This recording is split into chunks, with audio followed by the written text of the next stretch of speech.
Hello student, electrochemistry का lecture number 5 और आज हम बात करेंगे electrode potential and EMF of cell. Electrode potential कैसे मेज़र करते हैं और ईएमएफ ऑफ सेल क्या होता है। तो वही सबसे पहले हम लोग एक कंटेनर लेंगे। कंटेनर में क्या होता है, एक सॉल्यूशंस होते हैं, इलेक्ट्रोलाइट्स होते हैं और इसमें एक इलेक्ट्रोड हमने डाल दिया। मानो कि ये ऑक्सीडेशंस हो रहा है यहाँ पे, तो ये इलेक्ट्रोड कौन सा होगा, जिंक इलेक्ट्रोड, और यहाँ पे zinc sulphate solution. For example हमने अगर कॉपर लिया तो कॉपर सल्फेट सॉल्यूशन, जिसका इलेक्ट्रोड है उसी का सॉल्यूशन, मतलब उसी के आयंस होने चाहिए। फॉर एग्जांपल इसको हम M ऐसे कंसिडर करेंगे। तो सबसे पहले हम लोग क्या देखने वाले हैं, मेटल की टेंडेंसी ऑक्सीडाइज करने की है। ऑक्सीडाइज करने की है मतलब क्या हो रहा है, M से M N plus electron loss हो रहे हैं, ऑक्सीडाइज हो रहा है और चार्ज क्या हो रहा है, बढ़ रहा है। N is the meaning number of electron. Okay, oxidations का ये हमने देख लिया। अभी क्या होता है यहाँ पे, ये इलेक्ट्रोड के जो पॉजिटिव आयन है वो ये इस सॉल्यूशन में आ रहे हैं और ये इलेक्ट्रोड पे क्या हो रहा है, निगेटिव आयंस बढ़ रहे हैं। ऐसे निगेटिव आयंस बढ़ रहे हैं तो क्या होता है, सबसे पहले नंबर ऑफ इलेक्ट्रॉन्स, मतलब एक इलेक्ट्रॉन एक हो जाएगा, 2 हो जाएंगे, 3 हो जाएंगे, 4 हो जाएंगे, ऐसे बढ़ते बढ़ते इलेक्ट्रॉन्स बढ़ जाएंगे। मतलब अगर यहाँ पे मेटल पे निगेटिव चार्ज आ जाएंगे तो ये सॉल्यूशन में भी पॉजिटिव चार्ज बढ़ने लगेंगे। मतलब ये ऐसा दिखेगा, यहाँ पे पॉजिटिव चार्ज और ये नेगेटिव चार्ज दिख जाएंगे। तो क्या हो गया, यहाँ पे कंडीशंस आ गई, एक ऐसी कंडीशंस आ गई है, मतलब ये मेटल पे जो चार्ज है, चार्ज क्या हो रहे हैं, सेपरेशंस हो रहे हैं। जब चार्ज सेपरेशंस होता है तभी क्या होता है, पोटेंशियल डिफरेंस बनता है। पोटेंशियल डिफरेंस बनता है। कब बनता है पोटेंशियल डिफरेंस, जब ये चार्ज सेपरेशंस हो रहे हैं। कैसे सेपरेशंस हो रहे हैं, मेटल पे नेगेटिव आ रहे हैं और सॉल्यूशंस में पॉजिटिव चार्ज आ रहे हैं। ये जो पोटेंशियल डिफरेंस बना, इसी को हम इलेक्ट्रोड पोटेंशियल कहते हैं। क्या कहते हैं, electrode potential. Then what is the definitions of electrode potential, the potential difference between the metal and its ion in electrolyte under equilibrium. कब होगा इलेक्ट्रोड पोटेंशियल, जब तक इक्विलिब्रियम नहीं होगा। मतलब रिएक्शंस कैसे होगी, अभी M से converted into Mn plus, number of electrons loss हो जाएंगे, लेकिन ये जो है वो इक्विलिब्रियम पे आ जाएंगे। कौन से रिएक्शंस हुई यहाँ पे, ऑक्सीडेशंस रिएक्शन, ऑक्सीडेशंस रिएक्शन और पोटेंशियल डिफरेंस, तो उसे हम क्या कहेंगे, ऑक्सीडेशंस पोटेंशियल। ये हो गया हमारा ऑक्सीडेशन पोटेंशियल। ये बात कर ली हमने ऑक्सीडेशंस पोटेंशियल की, क्योंकि हमने यहाँ पे जिंक रॉड लिया था और जिंक सल्फेट सॉल्यूशन लिया था। अगर हमें बात करना है रिडक्शंस पोटेंशियल की, तो हम लोग क्या करेंगे, एक कंटेनर लेंगे, उसी कंटेनर में कौन सी रिडक्शंस लेना है, तो क्या लेना पड़ेगा हम लोगों को, copper and copper sulphate solutions. So मान लो ये कॉपर रॉड है और यहाँ पे कॉपर सल्फेट सॉल्यूशंस है। ओके, तो कौन से रिएक्शंस देखने वाले हैं हम लोग, रिडक्शन। लेकिन क्या देख रहे हैं हम, आज क्या स्टडी करेंगे, पोटेंशियल, इलेक्ट्रोड पोटेंशियल। तो ये कौन सा पोटेंशियल हो गया, ऑक्सीडेशंस पोटेंशियल। अभी हम कौन सा पोटेंशियल देखेंगे, रिडक्शंस पोटेंशियल। तो रिडक्शन पोटेंशियल की रिएक्शंस कैसे होती है, जो पॉजिटिव चार्ज है वो इलेक्ट्रोड पे आ जाते हैं और नेगेटिव चार्ज ये सॉल्यूशन पे आ जाते हैं, मतलब एकदम अपोजिट, ऑक्सीडेशंस के अपोजिट हो रहा है। यहाँ पे पॉजिटिव चार्ज आ गए और ये यहाँ पे नेगेटिव चार्ज आ गए। तो ऑक्सीडेशंस रिएक्शन हम लोग कैसे लिखते हैं, मानो फिर से ये m है, m n plus that is number of electron and gain the number of electron will get m। Charge क्या हो रहा है, रिड्यूस हो रहा है, चार्ज रिड्यूस हो रहा है मतलब रिडक्शंस हो रहा है। कब तक रिडक्शंस होगा, ये रिएक्शन इक्विलिब्रियम पे नहीं आती तब तक रिडक्शन होता जाएगा। जब ये रिडक्शंस आ जाएगा मतलब ये चार्ज सेपरेशंस हो जाते हैं। जब चार्ज सेपरेशंस हो गए तो क्या हो गया, पोटेंशियल डिफरेंस आ गया।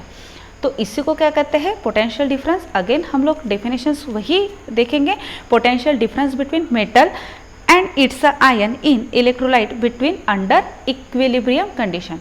बट ये कौन सी कंडीशन है, रिडक्शन है, तो कौन सा पोटेंशियल हो गया, रिडक्शन पोटेंशियल हो गया। ये देख लिए हमने oxidation potential and reduction potential, ये हो गए हमारे इलेक्ट्रोड पोटेंशियल। लेकिन कुछ ऐसे इलेक्ट्रोड भी होते हैं जो ना कि ऑक्सीडेशंस भी होते हैं और जो रिडक्शंस भी नहीं होते, हम लोग उसे कहते हैं इनर्ट इलेक्ट्रोड, जो कि प्लैटिनम, ग्रेफाइट ऐसे इलेक्ट्रोड ही इनर्ट इलेक्ट्रोड होते हैं। वो ऑक्सीडेशंस भी नहीं दिखाते और रिडक्शन भी नहीं दिखाते। सो नेक्स्ट पॉइंट हम लोग देखेंगे, फैक्टर अफेक्टिंग इलेक्ट्रोड पोटेंशियल। कौन से फैक्टर अफेक्ट करते हैं इलेक्ट्रोड पोटेंशियल के लिए। तो सबसे पहले हम लोग देखेंगे nature of metal and its ion. Okay, second है कॉन्सेंट्रेशन ऑफ आयन, थर्ड है हमारा टेम्परेचर। ये फैक्टर अफेक्टिंग है, लेकिन हम इसका एक्सप्लेनेशन नेक्स्ट इक्वेशन में देखेंगे। देन हमें देखना है ऑक्सीडेशन पोटेंशियल हो गया, रिडक्शन पोटेंशियल। अभी हमें क्या देखना है, standard potential. Standard potential. Okay, तो ये स्टैंडर्ड पोटेंशियल क्या है, स्टैंडर्ड पोटेंशियल किस पे डिपेंड करता है। Okay, so the electrode potential and cell potential depend on, सबसे पहले कंडीशंस होती है जो इलेक्ट्रोड पोटेंशियल है एंड जो हमारे सेल पोटेंशियल है वो डिपेंड करते हैं कौन सी चीज़ पे, कॉन्सेंट्रेशंस सॉल्यूशन। जो हमारा सॉल्यूशन का कॉन्सेंट्रेशन होता है उसी से हम लोग वो हमारे electrode potential and EMF of cell, जो हम लोग स्टैंडर्ड पोटेंशियल निकालेंगे वो किस पे डिपेंड करते हैं, concentrations of cell. Concentrations means m and number of electrons अगर है तो 1 मोलर कॉन्सेंट्रेशंस का होना चाहिए। सेकंड किस पे डिपेंड करते हैं, सेकंड कंडीशन है हमारी pressure of gas. Pressure of gas, partial pressure of gas means pressure of gas depend क्या रहता है, वो 1 atm और 1 बार भी कह सकते हैं। और हमारा थर्ड डिपेंड होता है टेम्परेचर पे। टेम्परेचर अगर बढ़ेगा तो आयन इंक्रीज होगा, टेम्परेचर अगर कम हो जाएगा तो डिक्रीज होगा। और वो जो टेम्परेचर होता है हमारा स्टैंडर्ड टेम्परेचर होता है 298 kelvin. 298 kelvin it is the standard temperature, 273 kelvin नहीं होता। ओके, और ये होता है 25 डिग्री सेल्सियस पे। तो जो हमारा स्टैंडर्ड पोटेंशियल है वो डिपेंड करते हैं concentration of solution, pressure of gas and temperature. तो अगर हमें किसी भी इलेक्ट्रोड का पोटेंशियल मेजर करना है तो वो इलेक्ट्रोड पोटेंशियल 25 डिग्री सेल्सियस होना चाहिए, आयन का कॉन्सेंट्रेशन 1 मोलर होना चाहिए and partial pressure of gas 1 atm है।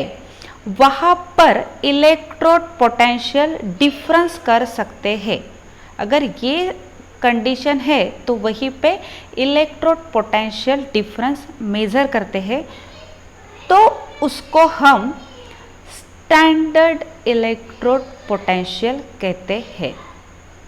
उसी को हम लोग क्या कहते हैं, standard electrode potential. Okay, so the symbol of standard potential का सिंबल कैपिटल ई होता है पोटेंशियल, और स्टैंडर्ड इलेक्ट्रोड पोटेंशियल का सिंबल होता है कैपिटल ई नॉट। ओके, तो और वो जो स्टैंडर्ड इलेक्ट्रोड पोटेंशियल है वो ऑलरेडी नोन होता है, जो कि वोल्टमीटर में हम लोग जो मेज़र करते हैं वही हमारा इलेक्ट्रोड पोटेंशियल होता है। अगर हम सबसे पहले हमने क्या देखा था, ऑक्सीडेशन पोटेंशियल, और कौन सा oxidation potential, standard oxidation potential. Standard oxidation potential में जो रिएक्शन देखी थी वो थी हमारी ऑक्सीडेशन पोटेंशियल। कभी भी गलत मत करना, अभी बहुत ही क्लियर है। ऑक्सीडेशन पोटेंशियल में क्या होता है, m से m नंबर ऑफ इलेक्ट्रॉन और लॉस ऑफ यहाँ पे इलेक्ट्रॉन, ये हो गया हमारी स्टैंडर्ड ऑक्सीडेशन पोटेंशियल। तो हम इसे ये हो गया हमारे ऑक्सीडेशन पोटेंशियल। तो हम लोग स्टैंडर्ड ऑक्सीडेशन पोटेंशियल कैसे लिखेंगे, ई नॉट, यहाँ पे कौन सा है ऑक्सीडेशन पोटेंशियल, तो यहाँ पे लिखेंगे हम लोग m converted m n plus. Okay, ये हो गया हमारा standard oxidation potential.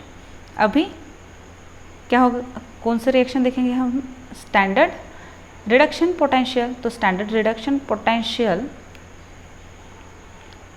Standard reduction potential, standard reduction potential की रिएक्शन, फॉर एग्जांपल यहाँ पे हमने m लिया तो यहाँ पे हम लोग x ले लेंगे, x number of electrons, gain number of electrons, electron charge reduce हो गया, तो क्या हो गया, ये standard reduction potential.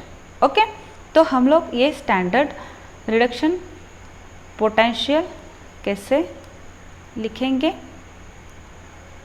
E not, यहाँ पे क्या आ जाएगा फिर एक्स एन प्लस से एक्स, और ये हो गया हमारा standard reduction potential.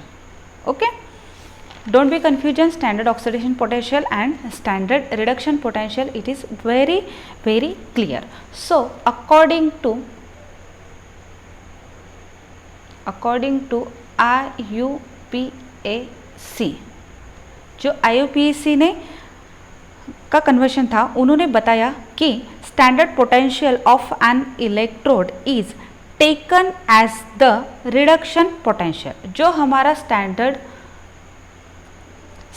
Potential of an electrode का हमारा जो स्टैंडर्ड पोटेंशियल होता है, उन्होंने क्या बताया, वो होता है standard reduction potential. For example हम लोग अगर जिंक की बात करें तो जिंक रिडक्शन Zn।